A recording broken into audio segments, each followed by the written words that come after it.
SC news.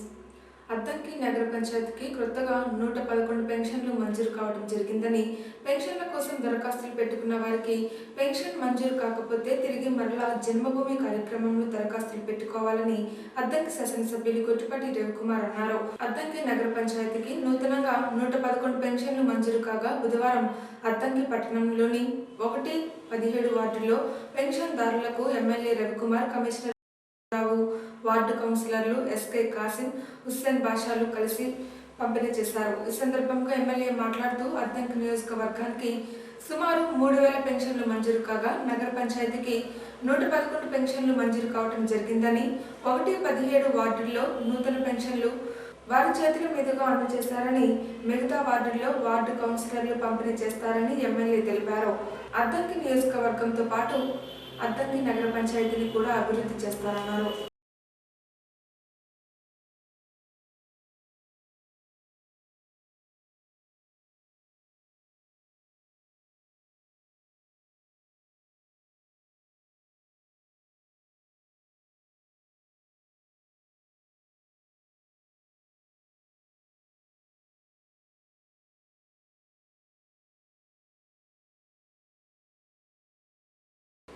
RTC Rathachakralu దేశ ప్రగతికి మెట్లు అని ప్రకాశం జిల్లా ఏపీఎస్ ఆర్టీసీ డివిజనల్ మేనేజర్ ఆదం సాహిబ్ అన్నారు. ఈ సందర్భంగా ఆయన కురుసపాడు మండలం మెట్లలోని ఆర్టీసీ డిపోను పరిశీలించారు. బస్టాండ్ యొక్క పరిసర ప్రాంతాలను పరిశుభ్రంగా ఉంచాలని ఆయన సిబ్బందికి సూచించారు. అనంతరం ఆదం సాహిబ్ ఏఎస్ఎన్ఎస్తో మాట్లాడుతూ ఆర్టీసీ బస్సుల్లో ప్రయాణం ప్రజలకు సురక్షితమన్నారు. అలాగే సంక్రాంతి పండుగ సందర్భంగా ప్రజలకు అందుబాటులో ప్రత్యేక బస్సులు నడుపుతున్నట్లు ఆయన పేర్కొన్నారు. ఈ సందర్భంగా ఆదం సాహెబ్ ప్రజలందరికీ సంక్రాంతి శుభాకాంక్షలు తెలియజేశారు. సంక్రాంతి శుభాకాంక్షలు.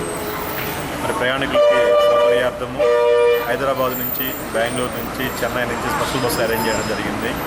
ఉన్న షెడ్యూల్ కాకుండా అదనంగా రోజుకి 50 నుంచి 70 బస్సులు హైదరాబాద్ నుంచి, బెంగళూరు నుంచి అవసరం మేరకు అట్లా చెన్నై నుంచి కూడా ఆపరేట్ చేస్తున్నాము. దాని సంక్రాంతి అయిన తర్వాత తిరుగు ప్రయాణం కొరకు కూడా ఉచితంగా రోజుకి 100 నుంచి 120 బస్సులు కూడా ఏర్పాటు చేయడం జరిగింది. ప్రయాణికులు అడ్వాన్స్ రిజర్వేషన్ తీసుకొని తమ ప్రయాణాన్ని స్వంతంగా జరుపుకోవాలని ఆర్టీసీ ఆకాంక్షిస్తుంది. ఈ అన్నిటికీ కూడా రిజర్వేషన్ సౌకర్యం ఏర్పాటు చేయబడింది. రిజర్వేషన్ చేసుకొని ప్రయాణికులు సురక్షితంగా గమ్యస్థానాన్ని జరుపుకొని ఆనందంగా సంక్రాంతి జరుపుకోవాలని ఆర్టీసీ తరఫున విజ్ఞప్తి చేస్తున్నాను. మరి ఒకసారి అందరికీ సంక్రాంతి శుభాకాంక్షలు.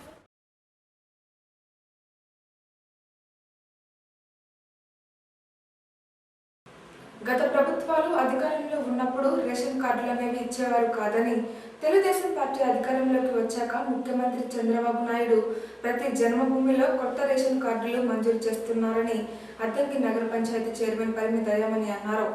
జన్మభూమి మా ఊరు కార్యక్రమం చివరి రోజుల్లో భాగంగా బుధవారం అద్దంకి నగర పంచాయతీ పరిధిలో 19-20 వార్డుల్లో జన్మభూమి మా ఊరు కార్యక్రమాన్ని నిర్వహించగా చైర్మన్ పరిమి దయామణి, కమిషనర్ నారాయణ, ప్రత్యేక అధికారి కేవి సుబ్బారావు హాజరయ్యారు. 20వ వార్డులో జరిగిన జన్మభూమిలో తెల్ల రేషన్ కార్డుదారులకు చంద్రన్న సంక్రాంతి సరుకులు, పెన్షన్దారులకు పెన్షన్ డబ్బులను చైర్మన్ పరిమి దయామణి మరియు అధికారులు కలిసి పంపిణీ చేశారు. ఈ సందర్భంగా జరిగిన కార్యక్రమంలో దయామణి మాట్లాడుతూ దాదాపు 10 రోజుల పాటు నగర పంచాయతీ పరిధిలో ఉన్న 20 వార్డుల్లో జన్మభూమి కార్యక్రమాన్ని నిర్వహించుకొని విజయవంతంగా పూర్తి చేశారని, జన్మభూమి కార్యక్రమానికి సహకరించిన వివిధ శాఖల అధికారులకు, నగర పంచాయతీ సిబ్బందికి, ప్రజలకు ధన్యవాదాలని, 4వ విడతలో వచ్చిన అర్జీలన్నీ ఆన్లైన్లో ఎక్కించి 5వ విడత జన్మభూమి నాటికి రేషన్ కార్డులు పంపిణీ చేయడం జరుగుతుందన్నారు. 3వ విడత జన్మభూమిలో రేషన్ కార్డుల కోసం దరఖాస్తులు పెట్టుకున్న వారందరికీ మంజూరు అయ్యాయని దయామణి తెలిపారు. మన వ్యాపారాలు చేసుకోవడానికైనా దేనికైనా కూడా బయట అధిక వడ్డీలకు అప్పులు పోకుండా మనం బ్యాంకులోనే తక్కువ వడ్డీకి తెచ్చుకోవడానికి అవకాశం ఉంటుంది. అప్పుడు మనం ఎవరి దగ్గర ఏమీ తనఖా పెట్టాల్సిన అవసరం ఉండదు. గ్రూప్ లో సభ్యులందరూ కూడా ఈ అవకాశాలను ఉపయోగించుకోవాల్సిందిగా కోరటమైంది. అట్లాగే లాస్ట్ ఇయర్ ఇక్కడ ముఖ్యంగా చెప్పుకోవాల్సిన కుటుంబ వికాసంలో చంద్రన్న బీమా అనేది ప్రజా సాధికార సర్వే జరిగినప్పుడు మనకి చంద్రన్న బీమా అప్పటి నుంచి స్టార్ట్ అయిందండి. చంద్రన్న బీమా అంటే ఏంటి అసలు? ఈ బీమా అంటే నా పేరులోనే ఉన్నది బీమా అన్నది. అంటే మనం బీమా చేసుకుంటే మన ఎవరైనా సరే అనుకోకుండా కానీ సహజంగా కానీ మరణిస్తే ఆ కుటుంబానికి గవర్నమెంట్ నుంచి ఆర్థిక సహాయం ఇవ్వడం జరుగుతుంది. ఈ చంద్రన్న బీమాలో నమోదు కావడానికి మనకు కావాల్సిన అర్హతలు ఏమిటంటే ఏ కుటుంబానికైతే నెలకి 15,000 రూపాయల కంటే ఆదాయం తక్కువగా వస్తుందో ఆ కుటుంబంలోని సభ్యులందరూ కూడాను ఈ చంద్రన్న బీమాలో నమోదు కావడానికి అర్హత ఉన్నది. అట్లాగే 18 సంవత్సరాల నుంచి 70 సంవత్సరాల వరకు అంటే ఆధార్ కార్డు ప్రకారం 18 సంవత్సరాలు నిండి ఏ రోజైతే ఎన్రోల్ చేపించుకుంటారో ఆ రోజుకి 70 సంవత్సరాల లోపు ఉన్న మహిళలు కానీ లేదంటే వాళ్ళ కుటుంబ సభ్యులు ఎవరైనా సరే అందరూ కూడా ఈ చంద్రన్న బీమాలో ఎన్రోల్ అవడానికి జన్మభూమి మా ఊరు కార్యక్రమం పెట్టుకున్నాము. 2వ తేదీ నుంచి 11వ తేదీ వరకు ఈ కార్యక్రమాన్ని జరుపుకుంటున్నాము. రోజుకి 2 వారాల చొప్పున ఈ రోజుతో 20 వాటితోటి ముగిస్తున్నాము. అలాగే దీని యొక్క ముఖ్య ఉద్దేశము ఈ వాటిలో మనం ఎన్టీఆర్ భరోసా పింఛన్ల కింద మరి 115 పింఛన్లు మొత్తం ఇస్తున్నాము. దీనికి సుమారు 1,60,500 రూపాయలు ప్రభుత్వం ఖర్చు పెడుతుంది. ఇంకా కొత్తగా ఇవ్వాలి, పేదలు ఇబ్బంది పడుతున్నారు అని చెప్పి మన ముఖ్యమంత్రి గారైన శ్రీ నారా చంద్రబాబు నాయుడు గారు మరి ఇంకా 19 పింఛన్లను కొత్తగా మంజూరు చేస్తున్నారు. ఇది శాసనసభకు పంపించాను. వీళ్ళకి వచ్చే నెలలో అమౌంట్ కూడా వస్తుందని తెలియజేస్తున్నాను. అలాగే పింఛన్లు 200 రూపాయల నుంచి 1000 రూపాయలకి పెంచారు. వికలాంగులకి 500 నుంచి 1,500 రూపాయలకి పెంచారు. కాబట్టి మరి ఇంకా ఎవరైనా అర్హత ఉన్న వాళ్ళు కనుక ఉన్నట్లయితే అర్జీ పెట్టుకొని వారు కూడా పింఛన్ పొందవలసిందిగా కోరుతున్నాను. గత ప్రభుత్వంలో అయితే రేషన్ కార్డులు 10 సంవత్సరాలకు అవతరించారు. కానీ ఈ ప్రభుత్వం అలా కాదు, ప్రతి సంవత్సరం కూడా మనకి రేషన్ కార్డులు పంపిణీ చేస్తుంది. జన్మభూమి మా ఊరు కార్యక్రమం 3వ విడతలో మరి వచ్చిన అర్జీలను పరిశీలిస్తే 30 ఉన్నాయి. వీళ్ళకి 30 మంది కూడా అర్హత కలిగి ఉన్నారు. కాబట్టి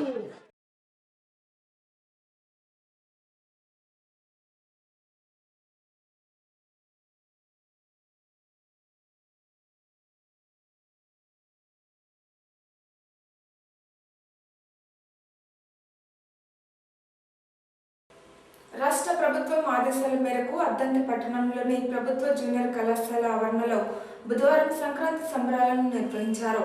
ఈ సందర్భంగా కబడ్డీ, వాలీబాల్ బ్యాచ్ రచన పోటీలను నిర్వహించగా ఎంఆర్ఓ అశోక్ వర్ధన్, ఎంఈఓ విజయ్ కుమార్, వ్యవసాయ శాఖ అధికారి రమేష్ బాబు కలిసి ప్రారంభించారు. కబడ్డీ, వాలీబాల్ పోటీలు హోరాహోరీగా జరిగాయి. అదేవిధంగా ముగ్గుల పోటీలు, బాల్ అండ్ బ్యాడ్మింటన్ పోటీలను నిర్వహించగా పోటీలలో గెలుపొందిన వారికి అధికారుల చేతుల మీదుగా బహుమతులను అందజేశారు. అనంతరం ఎంఆర్ఓ మాట్లాడుతూ సంక్రాంతి సంబరాలు 12వ తేదీన నిర్వహించవలసి ఉండగా పలు కారణాల వల్ల బుధవారం మధ్యాహ్నం నుంచి వివిధ రకాల పోటీలు నిర్వహిస్తున్నారన్నారు. సమయం తక్కువగా ఉన్నందున పలు రకాల ఆటల పోటీలు నిలుపుదల చేశారని, మండల స్థాయిలో గెలుపొందిన వారు గురువారం జిల్లా స్థాయి పోటీలలో పాల్గొంటారని ఎంఆర్ఓ చెప్పారు. మండలం త్రిమూర్తుల సహకారంతో ఆటల పోటీలను నిర్వహించి బహుమతులను అందజేయడం జరుగుతుందన్నారు. మేము 12/1/2017 సంక్రాంతి సంబరాలు ప్రభుత్వం వారి ముందస్తు అనుమతులతో మరి మన కాలేజీ గ్రౌండ్లో నిర్వహించాలని తలపెట్టి పాంప్లెట్స్ కూడా ఇవ్వడం జరిగింది. కానీ అనివార్య కారణాల వల్ల ప్రభుత్వం వారు మళ్ళా ఉత్తర్వుల ద్వారా ఈరోజే అంటే 11/1/2017 సాయంకాలం మరి జన్మభూమి కార్యక్రమాలు అయిన తర్వాత మనం ఈ కాలేజీ గ్రౌండ్లో రకరకాల కార్యక్రమాలు చేస్తున్నాం. వాలీబాల్ అని, ముగ్గుల పోటీలని, ఖోఖో అని, కబడ్డీ అని, క్విజ్ పోటీలు మొదలైన నిర్వహిస్తున్నాం. మరి రేపు అని మేము అనౌన్స్ చేసి ఈరోజే పెట్టుకున్నందుకు మేము చాలా చింతిస్తున్నాం. దీని అందరూ కూడా పరిగణలో తీసుకోవాలి. ఈ పోటీలన్నీ జయప్రదం అవుతూ ఉన్నాయి. మరి ఇంకా అందరూ చేస్తూ ఉన్నారు. ఇవన్నీ కూడా అందరూ సక్రమంగా ప్రైజులు పొందవలసిందిగా మరి కూర్చున్నాం.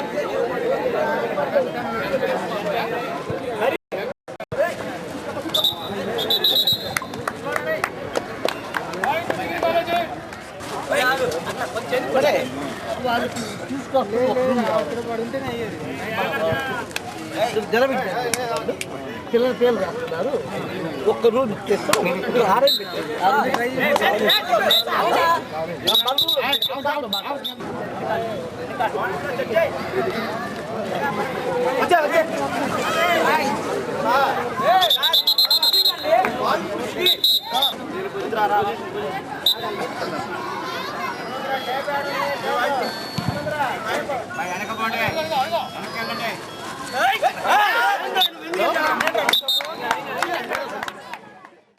కొరసపాడు మండల కార్యాలయం నందు తహసీల్దార్ సాంబశివరావు, ఎండీఓ సాయి కుమారి ఆధ్వర్యంలో సంక్రాంతి సంబరాలు అంబరాన్ని అంటాయి. అందమైన ముగ్గుల గుబ్బెమ్మలతో మండల కార్యాలయం కలకలలాడింది. అలాగే హరిదాస సంకీర్తనలు అందరినీ ఆకట్టుకున్నాయి. ఈ సందర్భంగా మెప్మా పీడి అన్నపూర్ణమ్మ ముఖ్య అతిథిగా పాల్గొని కార్యక్రమాలన్నింటినీ తిలకించారు. అదేవిధంగా పలు రకాల తెలుగింటి వంటకాలతో భోజన కార్యక్రమం ఏర్పాటు చేశారు. ఈ సంబరాల్లో మండల అధికారులు మరియు ప్రజలు పాల్గొన్నారు.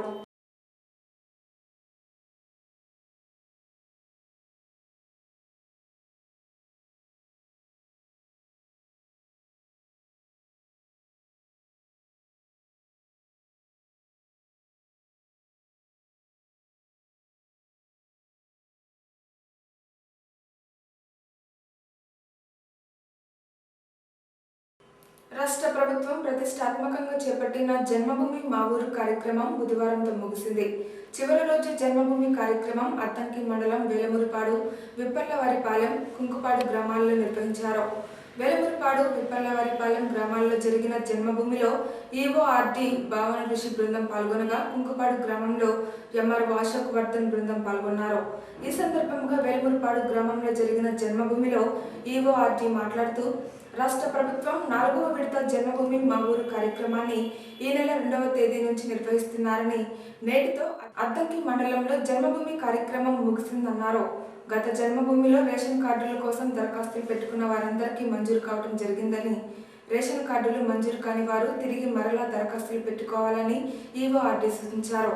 రాష్ట్ర ప్రభుత్వం ప్రవేశపెడుతున్న పథకాలన్నీ ప్రజలు వినియోగించుకోవాలన్నారు. అలాగే డిటి సాయి మాట్లాడుతూ రాష్ట్రంలో ప్రభుత్వం అధికారంలోకి వచ్చాక రెవెన్యూ శాఖపై ఉక్కుపాదం వేయడం జరిగిందని, రెవెన్యూ శాఖలో ఉన్న అవినీతిని తరిమి కొట్టాలన్న ఉద్దేశంతో ప్రతి పని ఆన్లైన్ చేయడం జరిగిందన్నారు. మరో 5 నెలల్లో ఇంట్లో కూర్చొని ద్వారా ఆన్లైన్లో చేసుకోవచ్చని సాయి తెలిపారు. ప్రతి నెల గ్రామాల్లో ఉన్న ప్రజలందరికీ తక్కువ ధరతో రేషన్ సరుకులు అందజేస్తున్నారన్నారు. కుటుంబం అభివృద్ధి చెందితే మరి సమాజం అభివృద్ధి చెందుతుంది. ఈ యొక్క కాన్సెప్ట్తో మన ప్రభుత్వం మరి ప్రతి కుటుంబానికి కూడా మినిమం 10,000 రూపాయలకి తగ్గకుండా మరి కుటుంబ ఆదాయం వచ్చేందుకు మరి ప్రణాళికలు రూపొందించింది. ఈ యొక్క మరి 15 సూత్రాలను అమలుపరిచేందుకు ప్రభుత్వం ముందుకొచ్చింది. ఈ 15 సూత్రాలు కూడా 15 శాఖల వారు మరి వాళ్ళలో ఉన్న మరి కార్యక్రమాల ద్వారా అమలు జరపడానికి 15 శాఖల వారు ఈ గ్రామ సభకు విచ్చేసి ఉన్నారు. ఈ గ్రామ సభలో మరి వారి శాఖల ద్వారా అమలు జరుగుతున్న మరి కార్యక్రమాలని వివరిస్తారు. మరి ప్రజలకు జీవన భద్రత కల్పించడానికి ఎన్టీఆర్ భరోసా స్కీమ్ ద్వారా మరి వృద్ధాప్య పెన్షన్లు, వికలాంగుల పెన్షన్లు, అట్లాగే మరి చేనేత గీత కార్మికులకు మరి నెల 1000 రూపాయల నుంచి 1,500 రూపాయల వరకు మరి పెన్షన్ సదుపాయం ఈ గ్రామంలో ఈ గ్రామ పంచాయతీ సెక్రటరీ ద్వారా ప్రతి నెల మరి పంపిణీ జరుగుతుంది. అట్లాగే మరి జీవన భృతి కలిగించడానికి, అలాగే మరి వారి జీవన ప్రమాణాలు పెంపొందించడానికి, అట్లాగే మరి ప్రజల్లో ఆహార భద్రత కల్పించడానికి చౌక ధరల దుకాణాల ద్వారా మరి ప్రతి నెల మరి సబ్సిడీ రేట్లతో మరి బియ్యం, గోధుమలు, పంచదార, నూనెలు, పప్పులు ఇవి కూడా మరి తక్కువగా ఉంది. మిగతా గ్రామాలతో కంపేర్ చేస్తే ఇంత చిన్న గ్రామం అయినప్పటికీ చదువుకున్న వారి శాతం రికార్డులో కనపడుతుంది. అదేవిధంగా ఈ గ్రామం అంతా దక్షిణార్థంకి పరిధిలోకి వస్తుంది. ఈ దక్షిణార్థంకి మొత్తం 2,055 మంది పట్టాదారులు ఉన్నారు. 8,000 ఎకరాలు విస్తీర్ణము ఈ దక్షిణార్థంకి చుట్టుపక్కల మొత్తం కలిపి ఉంది. తర్వాత మీకు వచ్చేటప్పటికి మా రెవెన్యూ శాఖ పూర్తిగా 2000 అంటే మన రాష్ట్ర ప్రభుత్వం పగ్గాలు చేపట్టినప్పటి నుంచి మొట్టమొదటిగా ఉక్కుపాదం మోపింది రెవెన్యూ శాఖ మీదే.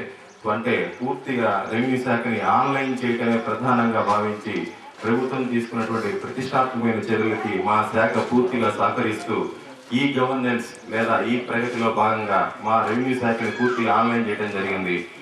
ఈ రోజే మీరు పేపర్లో కూడా చూసింటారు. గత అన్ని గ్రామాల్లో నేను చెప్తూ వస్తున్నాను, రెవెన్యూ శాఖ ఆన్లైన్లో పూర్తిగా మా సర్వీసెస్ మొత్తం ఆన్లైన్ చేశామని. రాష్ట్రంలోనే రెవెన్యూ శాఖ ఆన్లైన్ కాబడి నిన్ననే కేంద్ర ప్రభుత్వం ద్వారా మా యొక్క రెవెన్యూ శాఖకి సంబంధించినటువంటి అత్యున్నత అధికారి అనిల్ చంద్ర పునేత గారు ఈ గవర్నెన్స్ రెవెన్యూ శాఖ ప్రథమ స్థానంలో వచ్చిందని రాత్రి అవార్డు కూడా తీసుకోవడం జరిగింది. రెవెన్యూ శాఖ పూర్తిగా ఆన్లైన్ అయిపోయింది. అంటే ఇప్పటి వరకు రెవెన్యూ శాఖ మీద రకరకాల అపోహలు ఉండేవి. 1 అంశాలు తీసుకుంటారు. అంతరించిపోతున్న సాంప్రదాయాలను బయటకు తీసేందుకు వాసవి వనితా క్లబ్ ఆధ్వర్యంలో ముగ్గుల పోటీలను నిర్వహించడం సంతోషంగా ఉందని, ప్రతి సంవత్సరం సంక్రాంతి పండుగను పురస్కరించుకొని ముగ్గుల పోటీలను నిర్వహించేందుకు కృషి చేయాలని జ్యోతిర్మయ్య అన్నారు. అద్దంకి పట్టణంలోని స్థానిక బంగ్లా రోడ్లో బుధవారం వాసవి వనితా క్లబ్ల ఆధ్వర్యంలో ముగ్గుల పోటీలను నిర్వహించగా దాదాపు 30 మంది మహిళలు ముగ్గుల పోటీలలో పాల్గొని వారికి నచ్చిన విధంగా ముగ్గులను వేశారు. వేసిన ముగ్గులను తిలకించేందుకు మహిళలు బారులు తీరారు. అదేవిధంగా చిన్నారులకు వాసవి వనితా క్లబ్ వారు భోగపల్లి వేశారు. అలాగే గొబ్బెమ్మలను ఏర్పాటు చేసి మహిళలందరూ వాటి చుట్టూ తిరుగుతూ ప్రాచీన సంప్రదాయాలను గుర్తు చేసుకున్నారు. ఈ వాసవి క్లబ్ అధ్యక్షురాలు మాట్లాడుతూ అంతరించిపోతున్న కళలను సాంప్రదాయాలను బయటికి తీసేందుకు ముగ్గుల పోటీలను నిర్వహించి గొబ్బెమ్మలను ఏర్పాటు చేశారని, వాసవి వనితా క్లబ్ ఆధ్వర్యంలో ప్రతి ఏడాది ముగ్గుల పోటీలను నిర్వహించేందుకు కృషి చేస్తారని చెప్పారు. పోటీలను గెలుపొందిన మహిళలందరికీ వాసవి వనితా క్లబ్ తరపున బహుమతులు అందజేయడం జరుగుతుందని ఆమె తెలిపారు. వాసవి క్లబ్ ఇద్దరు కలిసి ఇక్కడ సంక్రాంతి సంబరాలు ఏర్పాటు చేశారు. చిన్నపిల్లలకి భోగి పళ్ళు పోసారు, గొబ్బెమ్మలు పెట్టి గొబ్బెమ్మలు ఆడారు. తర్వాత ముగ్గుల పోటీలు పెట్టారు. ఇవన్నీ కూడా మన సంస్కృతి సంప్రదాయాలని పరిరక్షించుకోవడంలో భాగంగా నిర్వహించడం చాలా సంతోషంగా. వాసవి సంక్రాంతి పండుగ 14వ తారీఖు సందర్భంగా వాసవి క్లబ్ వనితా క్లబ్ ఇద్దరం కలిసి సంక్రాంతి సంబరాలను ఏర్పాటు చేశాం. బంగ్లా రోడ్ యందు పిల్లలకి భోగి పళ్ళు పోయటము, సాంప్రదాయిక దుస్తుల పోటీ పెట్టాం. 10 సంవత్సరాల నుంచి 20 సంవత్సరాల పిల్లలకి సాంప్రదాయ పోటీలు, గొబ్బెమ్మల ఆటలు వాసవి క్లబ్ వాళ్ళందరం కలిసి మా క్లబ్ మెంబర్స్ అందరం కలిసి నిర్వహించాము. పద్ధతులు మర్చిపోతున్న రోజుల్లో క్లబ్ వాళ్ళు జాగ్రత్తగా ఇవన్నీ గుర్తుపెట్టుకొని భోగి పళ్ళు పోయటం కానీ, సంక్రాంతి సంబరాలనే కార్యక్రమంలో ముగ్గులు పోటీలు, గొబ్బెమ్మలు పెట్టడం అవి ప్రతి ఇంట్లో చిన్నపిల్లలప్పుడు ప్రతి ఇంట్లో చేసేవాళ్ళు.